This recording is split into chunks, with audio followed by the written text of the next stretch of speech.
राधे राधे श्याम। हमारे YouTube channel दासानुदास Naval Kishore Das ji को subscribe करें। हमारी कथाओं को सर्वप्रथम देखने के लिए बेल आइकन दबाना ना भूलें एवं वीडियो को लाइक करना भी ना भूलें। देह श्री गुरु श्रीयुतपदकमलं श्री गुरुन् वैष्णवांश्च श्रीरूपं साग्रजातं सहगणा रघुनाथान्वितं तं सजीवं साद्वैतं सावधूतं परिजनसहितं श्रीकृष्ण चैतन्यदेवं श्रीराधा कृष्णपादानो सहगणा ललिता श्रीविशाखान्वितांश्च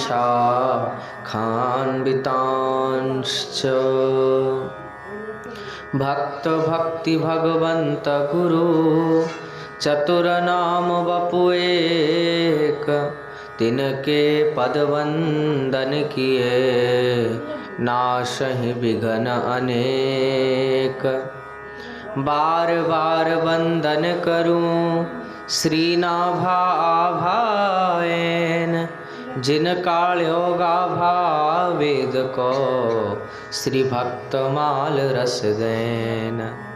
प्रियादास जी के पद कमल बंदऊं बारंबार कीन्ही भक्ति रस बोधिनी टीका अति सुख सार। भगवद भगतन चरित जे गाये अधिक मिठास बार बार वंदन करूं धन श्री नारायण दास। हरि जी आय विराजिए सुनो कथा इतिहास तुम श्रोता भक्तमाल के तुम पद रज हम दास।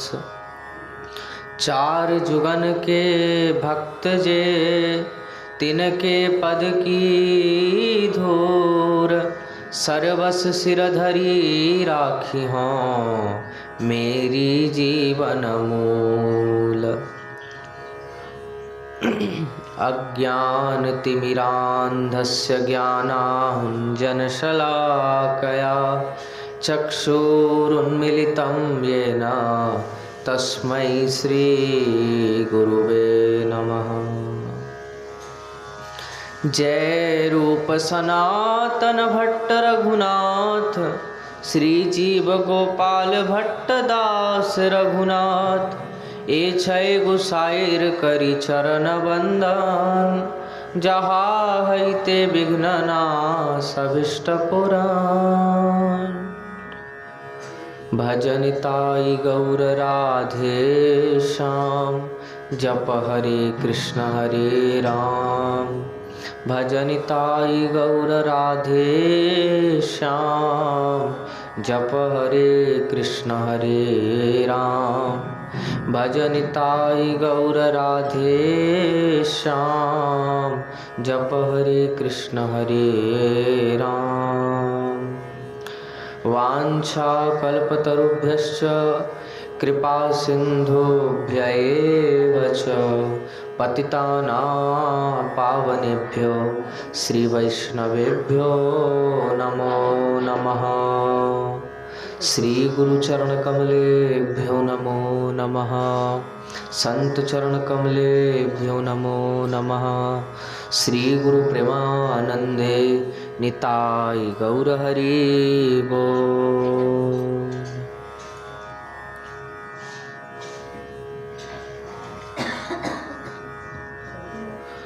हरे कृष्णा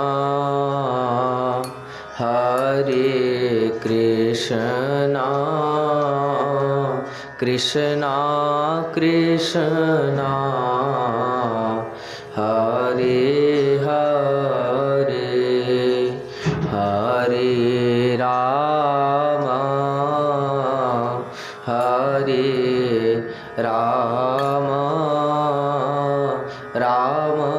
राम हरे हरे हरे कृष्णा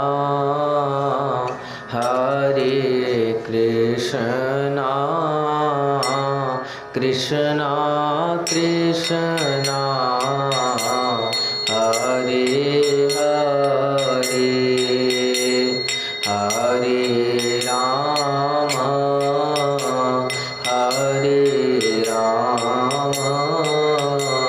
राम राम हरे हरे हरे कृष्णा कृष्णा कृष्णा हरे हरे हरे राम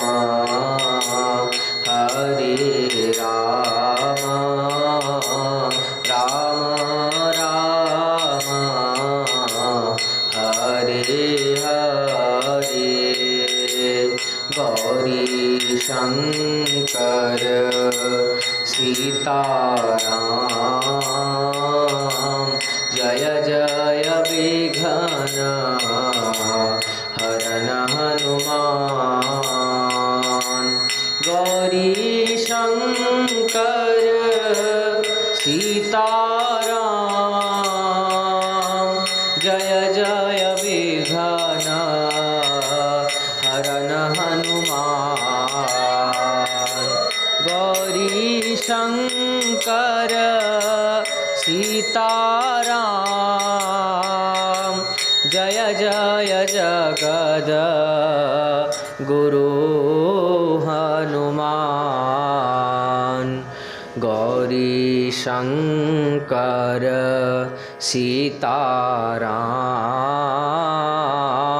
जय जय विघ्न हरन हनुमान जय जय श्यामा जय जय श्याम जय जय श्री वृंदावन धाम जय जय श्यामा जय जय श्याम जय जय श्री वृंदावन धाम अवध बिहारी सीताराम कुंज बिहारी श्यामा श्याम नदिया बिहारी गोरा चांद नदिया बिहारी गोरा चांद जय जय श्यामा जय जय श्याम जय जय श्री वृंदावन धाम जय जय श्यामा जय जय श्याम जय जय श्री वृंदावन धाम अवध बिहारी सीताराम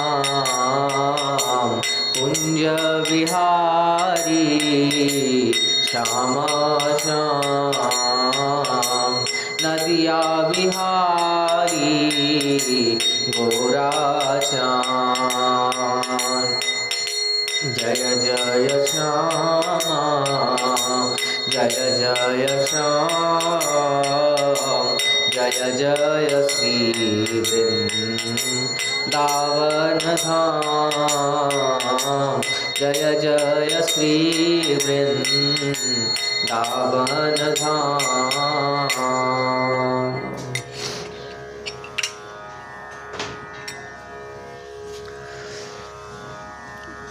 परम करुण पतित पावन अशरण शरण दीन बंधु नवद्वीप बिहारी श्री निताई गौर हरि सरकार, वृंदावन बिहारी श्री राधा माधव युगल सरकार, श्री दीक्षा गुरुदेव की, श्री शिक्षा गुरुदेव की, गुरुजनों की कृपा के फलस्वरूप 82 दिवसीय श्री भक्तमाल जी की पावन कथा श्रवण करने का हमें आपको सौभाग्य प्राप्त हो रहा है, जिसमें कि आज कथा का 78वां दिवस है, जिसमें कि श्री प्रेम माधुरी बाई जी के चरित्र को हम संक्षेप में श्रवण करने जा रहे हैं, जो वृंदावन के। तो श्री प्रेम माधुरी बाई जी के विषय में श्रवण करें। डॉक्टर नारायण पारवाल महेश्वरी जयपुर के पारिवारिक चिकित्सक थे। ये जयपुर में उनका बड़ा सम्मान था। उनके घर एक पुत्र और 3 कन्याओं ने जन्म लिया। मझली कन्या धनवंती बाई का जन्म चैत्र को शुक्ला सप्तमी को हुआ।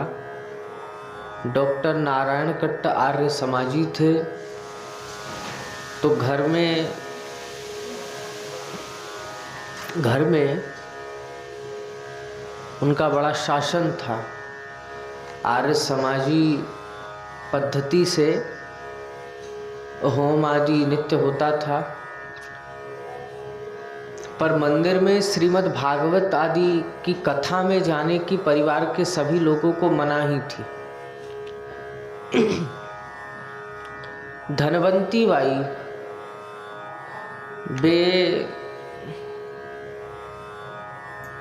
इसी वातावरण में पली। शिक्षा भी उन्हें आर्य के ही एक स्कूल में दी गई, जिससे आर्य समाजी संस्कार और भी दृढ़ हो गए। अल्पावस्था में उनका विवाह हो गया, छोटी आयु में ही।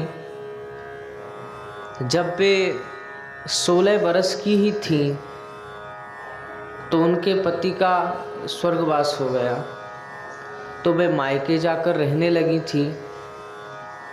उनके मन में उदासी छाई रहती थी, संसार सूना लगता था और उजड़ा उजड़ा सा लगता था। एक दिन वे अपने घर की छत पर टहल रही थी, तो घर के सामने डिग्गी नोहरा में वृंदावन की एक रास मंडली कृष्ण सुदामा की लीला कर रही थी। लीला छत से दिखाई दे रही थी। अब धनवंती बाई जी मंडली के श्री कृष्ण स्वरूप की अनुपम रूप माधुरी और वेशभूषा और उनका अनोखा नृत्य, गीत और हाव भाव देख करके मुग्ध हो गई। सुदामा जी के प्रति उनका भक्त वात्सल्य, दैन्य और प्रेम वैषव्य देख करके उन्हें ऐसा लगा कि उन्हें एक नई दिशा मिल गई हो। उनके मृत शरीर में, मृत देह में मानो प्राणों का संचार हो गया हो। उनके हृदयाकाश से विषाद के बादल सहसा छट गए हों और आशा की नई किरणें फूटने लगी। वे सोचने लगी थी कि मैं भगवान को केवल सृष्टि का रचयिता, त्रिलोकी का अधिपति और शासक जानती थी, पर वे तो भक्तों के सुदृढ़ सखा और बंधु भी हैं। मैं उन्हें केवल अपात्र काम आत्मा राम निर्मोही और निष्प्रही जानती थी, पर वे तो बहुत लीलामय हैं, बहुत करुणामय हैं, भक्त वत्सल हैं और भक्त पराधीन भी हैं। जो उन्हें सुदामा जी की तरह अपना भाई बंधु कुछ मान लेता है, वे भी उसे अपने भक्त वात्सल्य के कारण उससे वैसा ही संबंध मानने लगते हैं। और उसके प्रति वैसा ही व्यवहार करने को बाध्य होते हैं। ऐसे परम करुण भगवान के होते शोक और विषाद का क्या कारण? मैं भी क्यों ना उन्हें अपना मान लूं, मैं भी क्यों ना उन्हें अपना मान लूं, उनसे प्रेम का संबंध जोड़ूं और उनके प्रति आत्मसमर्पण करके अपना जीवन सार्थक करूं। मैं तो उनको भूल गई। अब सुदामा जी को आलिंगन करके श्री कृष्ण के प्रेमाश्रु बह निकले थे। उनका रोना देख करके धनवंती बाई जी को भी रोना आ गया था। उनका दुखी असहाय सुदामा जी से भावतामय गया था। उन्हें लगा था कि जैसे श्री कृष्ण स्वयं उन्हें आलिंगन करके उनके हृदय की जन्म जन्मांतर की पीड़ा को दूर कर रहे हैं और उसे एक अनिवार्चनीय शांति से परिपूरित करके अंतर्ध्यान हो गए हैं। धनवंती बाई जी रोती तो पहले भी बहुत थी, पर यह रोना वैसा नहीं था जैसा उन्हें पहले आया करता था। पहले का रोना दुखमय था और यह रोना विषामृत मिलना जैसा दुखमय होते हुए भी अपूर्व सुखमय था। पहले तो बहुत रोती थी, पहले भी रोती थी और अब भी रो रही हैं। पहले का रोना माया का परिणाम था और यह रोना योग माया का वरदान था। पहले का रोना मिथ्या था, काल की गति के साथ सने सने काल के गर्भ में ही विलीन हो जाने वाला था, उसका विराम था। पर इस रोने का विराम नहीं था, यह तो निरंतर वर्धनशील है भैया। इसका विराम केवल श्री कृष्ण पाद पद्म की अविचल प्राप्ति में है। अब बहुत दिन तक घर के लोग धनवंती बाई जी को संसार से उदासीन देखने, अनमनी सी रोती देख करके उनके वैधव्य को ही इसका कारण समझते रहे। पर उनके मौसेरे भाई जो कि शुक संप्रदाय के संत श्री रूप माधुरी जी को उनको समझते देर न लगी कि उनकी व्यथा का वास्तविक स्वरूप क्या है। उन्होंने सांत्वना दी, उपदेश दिया और शुक संप्रदाय की रसधारा में, रस साधना में उनको निमग्न कराया, अवगत कराया, जनाया और अपने ही श्री गुरुदेव श्री सरस माधुरी जी से दीक्षा दिलवा करके साधन पथ पर आरूढ़ किए। जन्म जन्मांतर से भूली भटकी प्रेम माधुरी बाई जी को मानो पथ मिल गया हो और एक मिल गया एक अनुभवी सिद्ध महापुरुष का पारमार्थिक बल। वे व्यवहारिक जगत को पीठ दिखाकर सिंहनी की तरह दुग्ध गति से उस पर चल पड़ी। उनका दीवानापन उनके माता पिता को अच्छा नहीं लगा। वे जब कभी गुरुदेव के सत्संग में चली जाया करती तो यह भी उन्हें अच्छा नहीं लगता, उन्हें उनकी खरी खोटी सुननी पड़ती। एक बार तो वे बहुत बीमार हो गईं, चारपाई से उठने की भी सामर्थ्य न रही। उसी अवस्था में एक दिन वे गुरुदेव के दर्शन के लिए बहुत व्याकुल होकर उनका चिंतन करने लगी। गुरुदेव उस समय अपने स्थान पर भक्त मंडली के बीच बैठे सत्संग कर रहे थे। एकाएक उठ बैठे, भक्तों से बोले, मुझे धनवंती याद कर रही है, चलो उसे देखाएं, चलो उसे देखाएं।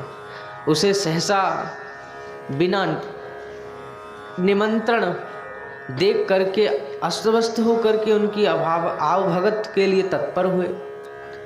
धनवंती ने उठकर उन्हें प्रणाम करने की चेष्टा की तो वे उन्हें उठने के लिए निषेध करते हुए उनके सिरहाने जा बैठे और उनके मस्तक पर हाथ फेरते हुए आंख मीचकर कुछ देर बैठे रहे।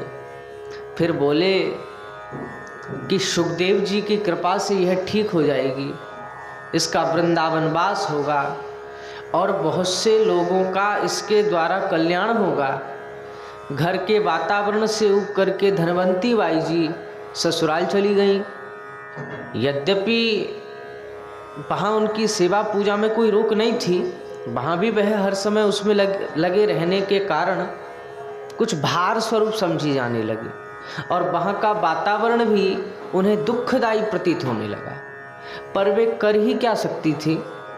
उस समय संभ्रांत परिवार की उस विधवा युवती के लिए ससुराल और मायके को छोड़ करके दूसरा स्थान ही कौन सा था कि जहां वह शरण ले सकती थी। वह फिर मायके चली गई, पर उनका मन अब वृंदावन जाने को छटपट करने लगा, क्योंकि वृंदावन की शोभा को देखते ही कि वृंदावन की शोभा देखत मेरे नैन सिरात, जय वृंदावन जय वृंदावन जय वृंदावन जय वृंदावन। यहाँ वृंदावन की शोभा देखत मेरे नैन सिरात, जय वृंदावन जय वृंदावन जय वृंदावन जय वृंदावन। अब वृंदावन की लगन लगी है, वृंदावन की लगन लगी है। वृंदावन जाने को छटपटा रहे हैं उनके मन प्राण। एक दिन उन्होंने देखा कि उनके घर के सामने से पुलिस पकड़कर लिए जा रही है एक युवक और एक युवती को, जो अवैध रूप से एक साथ रहने के दोषी पाए गए थे। मार्ग में लोग पुलिस से कह रहे थे, भैया यह दोनों अबोध हैं, ना समझी के कारण कुछ गलती कर बैठे हैं, और यदि वह पश्चाताप करें और एक दूसरे का संग छोड़ने को राजी हों तो इन्हें छोड़ दो। उस समय जयपुर में राजा माधो सिंह का राज्य था, जिसमें ऐसे लोगों को कठिन दंड दिया जाता था। पर वे दोनों कह रहे थे कि पुलिस हमें छोड़ें या न छोड़ें, जेल में ठूसें या नहीं, भले फांसी दें, हम एक दूसरे को नहीं छोड़ सकते। हमने प्रेम किया है, खिलवाड़ नहीं। धनवंती बाई जी को उस युवती से प्रेरणा मिल गई। कैसी प्रेरणा मिली? वे सोचने लगी कि यदि एक साधारण युवक पुरुष के प्रेम पर अपना तन मन न्यौछावर कर सकती हैं, लोक लाज को तिलांजलि दे सकती हैं और निर्भयता पूर्वक शासन तक को चुनौती दे सकती हैं, तो मैं अपने प्रभु के लिए ऐसा क्यों ना करूं। अब उन्होंने संसार को तिलांजलि दे करके अब वृंदावन जाने का निश्चय कर लिया। एक बार वे वृंदावन दर्शन के बहाने वहां गई और वहीं रह गई। जुगल घाट पर मुकुट वालों के मकान में रह कर के भजन करने लगी। श्री रूप माधुरी जी पहले ही वृंदावन पहुंच चुके थे और वैराग्य वेश ग्रहण करके जुगल घाट पर रह रहे थे। तो उन्हीं से कुछ दिन बाद उन्होंने भी वेश ले लिया। नाम हुआ श्री प्रेम माधुरी बाई। प्रेम माधुरी बाई जी ने वृंदावन आने से पूर्व वृंदावन में अपने निर्वाह के लिए कोई व्यवस्था नहीं करी थी। वे अपने साथ भी कुछ नहीं लाई थीं। अरे उनके विधवा होने के बाद उनकी ननद ने सोने की चूड़ियां उन्हें पहना दी थी, बस इतना ही था। तो पूर्वाश्रम की उस स्मृति को भी वे अपने पास क्यों रखती? तो उन्होंने उन्हें बेच करके क्या किया? वैष्णव सेवा के किसी कार्य में लगा देने का निश्चय किया। वृंदावन में उनके गुरु भाई और गुरु बहनें अक्सर आया करते थे। उनके ठहरने के लिए कोई उपयुक्त स्थान नहीं था। उन्होंने चूड़ियाँ बेच करके एक ज़मीन दुसायत मोहल्ले में खरीदी और दूसरे लोगों ने उस पर एक एक करके कई कमरे बनवा दिए और वही स्थान आज शुक भवन के नाम से प्रसिद्ध है और वृंदावन में शुक संप्रदाय का प्रमुख स्थान है। उसी में एक कमरे में भी स्वयं रहने लगी। तो इस प्रकार उनके रहने की तो व्यवस्था हो ही गई, पर अब जीविका निर्वाह के लिए कोई निश्चित व्यवस्था नहीं थी। उनके बहनोई मुंशी नानक राम जोहार, जो जयपुर स्टेट में मंत्री थे, उन्होंने घर की संपत्ति में से उनका अपना हिस्सा दिलवा करके उनकी जीविका का प्रबंध करवा देने की बात कही। तो उन्होंने उसे स्वीकार नहीं किया। जब संसार छोड़ ही दिया तो फिर सहारे के लिए उसकी ओर क्या ताकना। वे जिसके भरोसे वृंदावन आई थी उसकी कृपा पर उन्हें पूरा विश्वास था। उसने कभी उन्हें भूखा नहीं रहने दिया। इतना ही नहीं, वे आचार्यों की तिथि, उत्सव और वैष्णव सेवा का आयोजन भी करती थी। उसके लिए भी उन्हें कोई अभाव नहीं रहता था। प्रेम माधुरी बाई जी नित्य यमुना स्नान करती, अपने हाथ से चक्की पीसती और बड़ी शुचिता से रसोई तैयार करके ठाकुर जी को भोग धरती थी। उनके गुरु भाई मास्टर मूलचंद्र जी, वे भी वृंदावन में रहकर के भजन किया करते। वे बाई जी से बहुत प्रभावित थे। बाई जी ने उन्हें भी वेश ले लेने का परामर्श दिया। उन्होंने कहा कि मैं वेश लूंगा तो आपसे लूंगा, आपसे, अन्य किसी से नहीं। अब दैन्य की मूर्ति बाई जी तो किसी को दीक्षा या वेश देती नहीं थी। उन्होंने उनसे भी वेश देने को मना कर दिया। पर स्वप्न में श्री सरस माधुरी जी ने उन्हें आज्ञा करी, तब विवश होकर के उन्हें वेश देना पड़ा और उनका नाम रखा श्रीमती शरण जी। ये श्रीमती शरण जी को वेश देने के पश्चात जब उन्होंने उन्हें पीले वस्त्रों में देखा तो उन्हें उनके स्वरूप में श्री श्यामचरण दास जी के साक्षात दर्शन भये। यह उनके भाव के अनुकूल ही था। माने गुरुदेव में उनका अनन्य भाव था, तो वे परिमात्र में गुरुदेव का अधिष्ठान जान करके उसे अपना पूज्य समझती थी। और उस दृष्टि से शिष्य होने के पश्चात भी अन्य प्राणियों की भांति श्रीमती शरण जी की भी उनके पूज्य रहे हैं। तो कदाचित उनके इस भाव की पुष्टि करने के लिए ही श्री श्यामचरण दास जी ने उन्हें स्वरूप में दर्शन दिए। उन्होंने उस समय उन्हें साष्टांग दंडवत प्रणाम किया। प्रेम माधुरी बाई जी को एक बार इसी प्रकार सुखदेव जी ने भी साक्षात दर्शन देने की कृपा करी। वे श्रीमती शरण जी और सुख संप्रदाय के कई अन्य लोगों को साथ लेकर के सुखताल दर्शन करने गई, जहाँ श्री सुखदेव जी ने श्री श्यामचरण दास महाराज को दर्शन देकर के दीक्षा दी थी। और जहाँ सुखदेव जी का मंदिर है, सुख संप्रदाय का गुरुद्वारा है, सुखदेव जी की श्री मूर्ति के दर्शन करके जब वे लौट रही थी, उन्हें और श्रीमती शरण जी को मार्ग में एक साथ सुखदेव जी के साक्षात दर्शन हुए। दोनों भाव विभोर अवस्था में कुछ क्षण उन्हें खड़े देखते रहे और दूसरे लोग जो उनके साथ थे उन दोनों को उस अवस्था में चकित देखते रहे। उन्हें किसी प्रकार के दर्शन नहीं हुए। तो श्रीमती शरण जी बाई अब बाई जी की सेवा में रहने लगे थे और वे ठाकुर के लिए अमनिया तैयार करते थे। बाई जी भोग लगाती थी। भोग लगाते समय भी ये भावना करती थी कि यदि अमनिया में कोई कमी रह जाती तो वे भावना में जान जाती थी। कभी वे श्रीमती शरण जी से कहती थी आज खीर में चीनी नहीं पड़ी है, कभी कहीं साग में नमक बहुत हो गया। श्री जी ने इन्हें पाया, श्री जी ने नहीं पाया भोग लगने के। जब प्रसाद चखा जाता तो वैसा ही निकलता जैसा कहती। और कभी कभी भोग लगाते लगाते ही वे किसी त्रुटि का अनुभव करती तो फिर से अमनिया बनाने को कहती। तो उन्होंने वृंदावन आने पर एक गोपाल मंत्र का विधि पूर्वक अनुष्ठान किया था। तो तभी से उनका भावना में अभिनिवेश बढ़ गया था और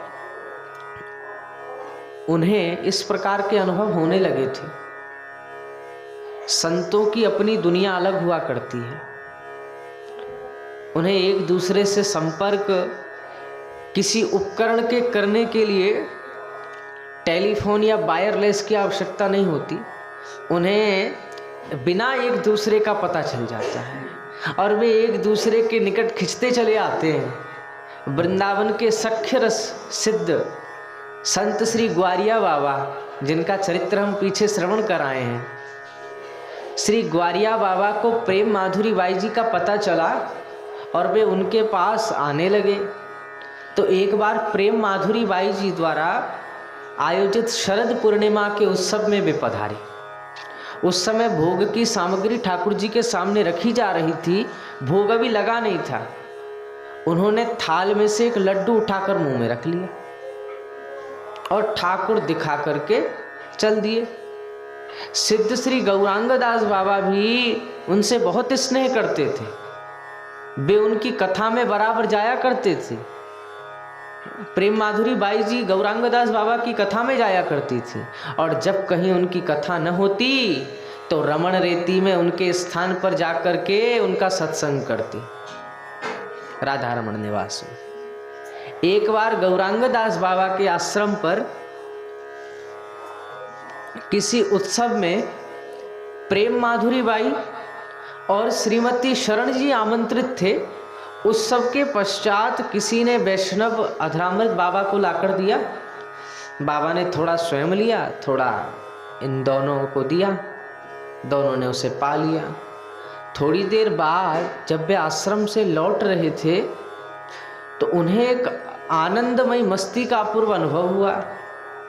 दूसरे दिन जब इन लोगों ने बाबा से इसका वर्णन किया तो वे क्या बोले? वे बोले, देखो, एक होता है प्रसाद जो ठाकुर के सामने भोग धरा जाता है, जो ठाकुर के सामने भोग धरा जाता है, भोग रख दिया जाता है। दूसरा होता है महाप्रसाद जो भाव और प्रेम से अर्पित किया जाता है और जिसे ठाकुर प्रेम से आरोहते हैं।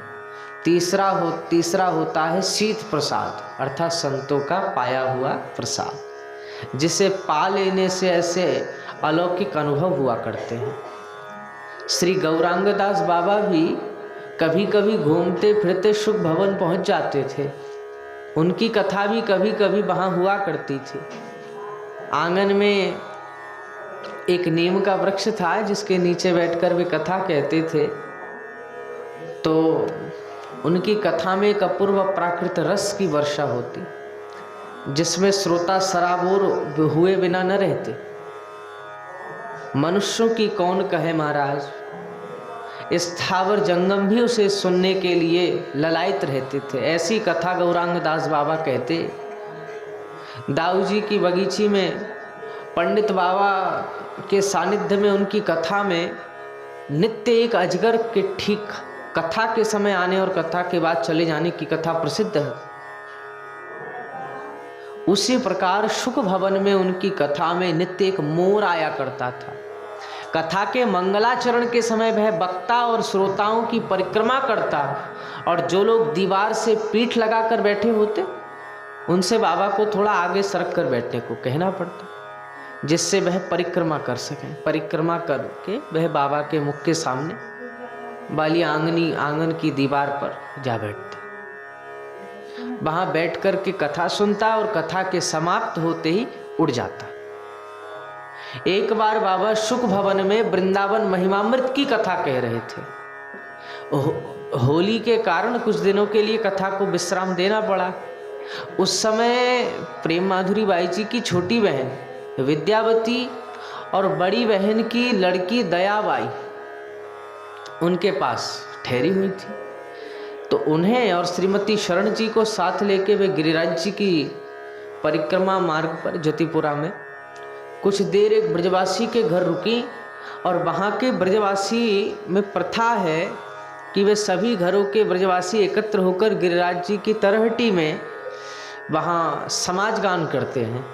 उसके पश्चात गिरिराज जी की होली खेलने का निमंत्रण दे करके घर लौट आते। तो उस दिन जब वहाँ वे लोग आए तब वे सब लोग गिरिराज जी की तलहटी में जाने को प्रस्तुत थे और यह भी सबके साथ होली है। समाज गान के पश्चात गिरिराज जी को निमंत्रण दे करके सबके साथ घर लौटते और लौटते समय प्रेम माधुरी बाई जी ने कहा कि चलो इस बहाने गिरिराज जी के दर्शन हो गए। कोई गिरिराज होली खेलने थोड़ा ही आते हैं। थोड़ी देर बाद यह लोग परिक्रमा मार्ग पर आगे चल दिए और कुछ दूर जा कर के प्रेम माधुरी बाई जी ने देखा कि एक 7-8 बरस का बालक आया, मोर मुकुट पीतांबर धरे और बहुमूल्य आभूषण धारण किए, हाथ में छड़ी लिए और विपरीत दिशा में चला जा रहा है। उसकी चमचमाती हुई पोशाक और हीरे मोती के गहनों पर निगाह नहीं टिक रही है। वे बोली, देखो देखो यह किसका बालक है, इतने इतने बहुमूल्य आभूषण धारण किए अकेला यहाँ विचर रहा है, कोई इसका अनिष्ट न कर दे। साथियों ने कहा, कहाँ है, हमें तो कोई नहीं दिख रहा है। अरे अभी अभी तो हमारे पास से निकल कर गया है।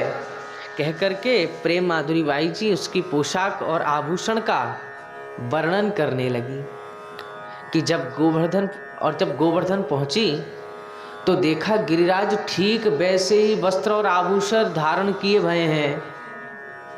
यह देख करके उनके शरीर में कंप होने लगा और नेत्रों से अश्रु प्रवाहित होने लगे।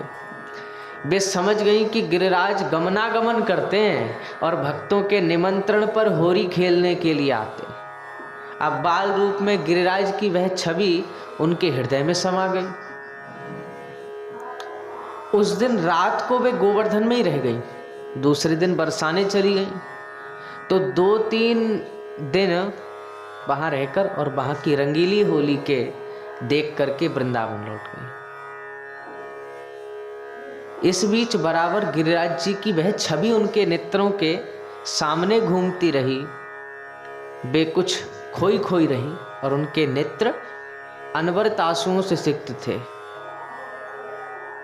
जिस दिन वे वृंदावन पहुंची, श्री गौरांगदास बाबा के कथा के विश्राम की अवधि समाप्त हो चुकी थी।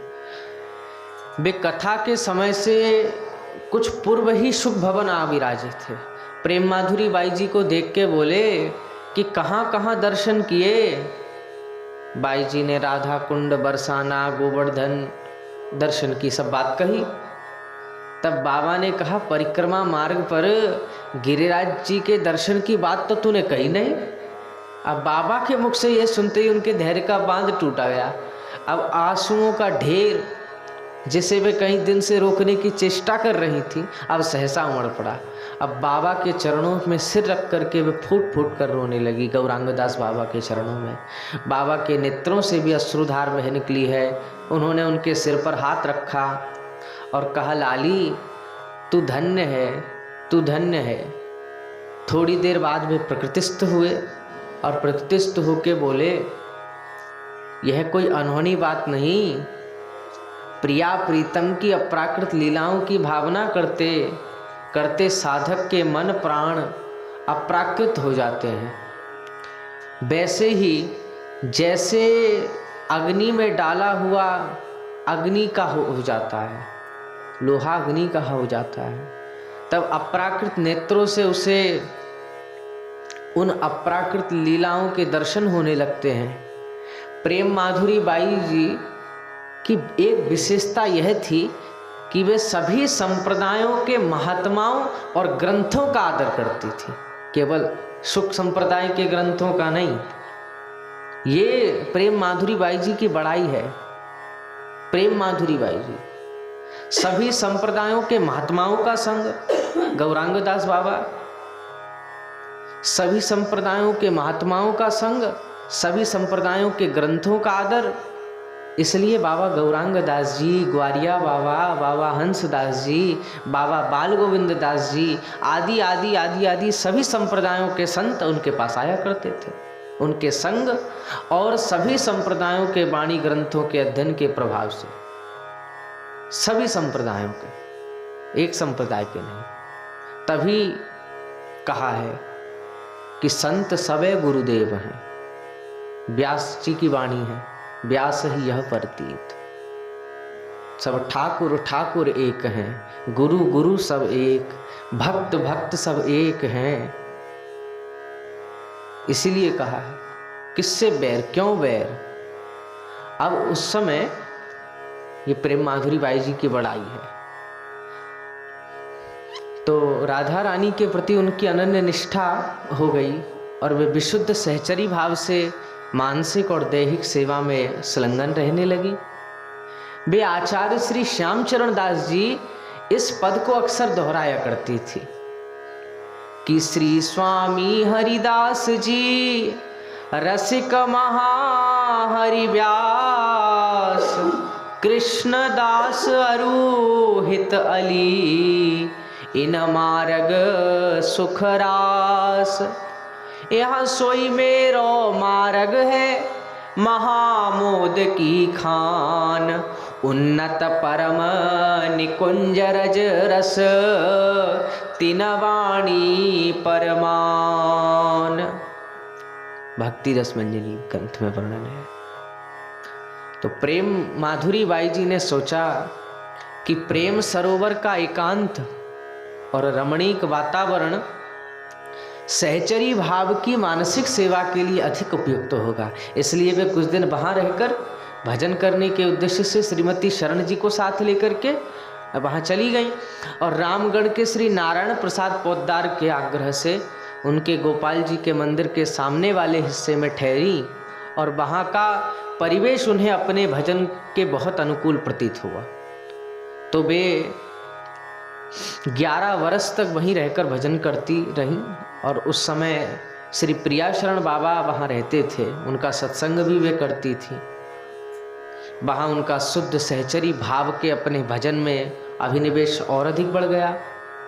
श्री जी की कृपा भी उनके ऊपर पहले से अधिक होने लगी। उन्हें उनकी दिव्य लीलाओं की कभी छटा दी जाती, कभी कोई छटा दी जाती। एक बार प्रातः जब वे प्रेम सरोवर पर स्नान करने गईं तो उस समय उन्होंने देखा कि सरोवर के उस पार दिव्य प्रकाश हो रहा है और मोर नृत्य कर रहे हैं। अब श्रीमती शरण जी को लेकर के उस पार गद्दी तो कुछ नहीं। जब गई अब रात्रि में सरोवर के निकट वैसा ही प्रकाश उन्हें एक बार फिर दिखाई दिया। सुंदर राग के साथ रास नृत्य की सी आवाज भी सुनाई पड़ी, पर दिखाई कुछ भी नहीं दिया। वे उनके अन्वेषण में देर तक जंगल में भटकती रहीं, फिर भी दिखा कुछ नहीं। वे राधा रानी के प्रति आक्षेप करती हुई दुख प्रकट करने लगी कि हे स्वामिनी, जब इतनी कृपा करती हो तो दिखती क्यों नहीं हो? तुम्हें क्या अच्छी लगती है यह आंख मिचौली? तुम क्या नहीं जानती कि इससे मेरे ऊपर क्या बीतती है? इस प्रकार आक्षेप सहित रुदन करते हुए उन्हें सारी रात बीत गई है और प्रातः एक बालिका ने उनके निकट आकर के उन्हें पीलू के फल देते हुए कहा, देखो ये कैसे मीठे हैं। फल देकर के वह जाने लगी और देखते देखते चली नहीं गई, थोड़ी सी गई और अंतर ध्यान हो गई। अंतर ध्यान थोड़ी सी जाकर के इस प्रकार छन्न वेश में राधा रानी की कृपा प्राप्त करके विकृत कृतार्थ हो गई हैं। 11 वर्ष पश्चात वे फिर गुरु भाई बहनों के आग्रह से वृंदावन में शुक भवन में जाकर रहने लगी। जाते ही उन्होंने श्रीमद् भागवत जी का सप्ताह का आयोजन किया और पाठ के अंतिम दिन लगभग 100 वर्ष की 100 वैष्णवों को जिमाने की व्यवस्था भी करी और भोग लगाते लगाते 100 वैष्णव नंदग्राम बरसाना जयपुर से आ पहुँचे और श्रीमती शरण जी घबराए हुए थे। उनके पास जाकर बोले, अब क्या होगा? प्रसाद थोड़ा है और प्रसाद पाने वाले बहुत हैं। अब उन्होंने डांटते हुए कहा, तुम्हारी जड़ बुद्धि अभी तक नहीं गई। भगवान की ही तरह चिन्मय और विभु है, चिंता क्या है? अब कह तो दिया फिर, और सचमुच सभी लोगों ने भरपेट प्रसाद पाया, फिर भी कुछ बच रहा। तो प्रेम माधुरी बाई जी मान प्रतिष्ठा से दूर रहती थी। उन्होंने कभी किसी से अपना फोटो लेने की अनुमति नहीं दी थी। राजस्थान के भक्त श्री जगदीश दास राठौड़ जी ने शुक संप्रदाय के संतों के जन्मोत्सव के उपलक्ष्य में गाए जाने के लिए बधाई के पदों की रचना करी थी। तो उनके मन में विचार आया कि बाई जी के जन्मोत्सव के उपलक्ष्य में भी बधाई के पद की रचना करें। अब बाई जी ने उन्होंने इस संबंध में कई चर्चा नहीं की, फिर भी उन्होंने इसका मनोभाव जान करके उनसे कहा, मेरे जीवित रहते मेरे विषय में कुछ नहीं लिखना, मेरे विषय में कुछ नहीं लिखना, मेरे जीवित रहते। और फिर आश्विन मास में थोड़ी अस्वस्थ हुई और श्रीमती शरण जी उनकी सेवा में थे। और आश्विन शुक्ला चतुर्दशी को उन्होंने उनसे कहा कि मुझे श्री जी के सामने ले चलो, और उन्हें उस कमरे में ले जाया गया जहाँ श्री जी विराजमान थी। श्री जी के दर्शन करके वे अपने कमरे में चली गईं, और उस समय उनके मुखारविंद पर अपूर्व तेज था, वह खिले हुए कमल के समान प्रफुल्लित दिख रहा था, और वे भावना में अपने सहचरी स्वरूप में स्थित हो चुकी थी। और कुछ ही देर बाद उसी स्वरूप से वे श्री जी के निकट निकुंज में पहुंच गईं। बाई जी अपनी स्मृति स्वरचित कुछ पदों में छोड़ गई हैं। उनके भक्त उनका संग्रह प्रकाशित करने की चेष्टा में है। एक पद ब्रज के भक्त में है, तो उन्होंने अपने गुरु श्री सरस माधुरी जी की स्तुति में लिखा था कि सरस घन रस मेह वर्षा में, करे गरजना जुगल नाम की, रसिक मोर हर्षा में, बीच बीच झल कन रूप छटा की, दामिनी दमकावे, भक्त जनन की उर अवनी में, भाव वृक्ष प्रगटा में, उमंग हरस के भरे सरोवर, नेह लहर लहरा में, पावन ऋतु श्री गुरु कृपा, नित नई मौज दिखावे, करे प्रफुल्लित तन मन सबके, चहुदिश आनंद छावे, प्रेम कोयल मतवाली होय के, बिनती शब्द सुनावे, बिनती शब्द सुनावे। तो ऐसे प्रेम माधुरी बाई जी के चरित्र को श्रवण किए। प्रेम से कहिए जय जय श्री राधे श्याम, श्री गुरु प्रेमानंदे, निताई गौर हरि बोल।